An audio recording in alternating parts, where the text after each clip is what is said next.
Welcome to Creative Corner, where today we're going to be talking about 3D printers and how to use them. This is the Creality Ender 3, which is the most common and affordable printer. This is the main printer for people who are just getting into 3D printing because of its price and what it can do. This is the most basic form of what a printer looks like. However, there are many different types of printers as well. That being said, the first real step of 3D printing is getting your 3D printer and assembling it. The other thing you will need is material. The most common material is PLA plastic or PETG.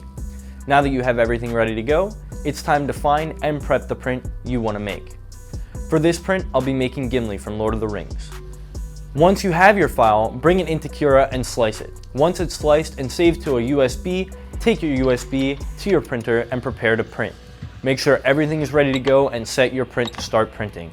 There are endless things to make with the 3D printer and you can get really creative with all your models.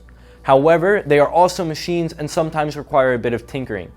Enjoy your printing.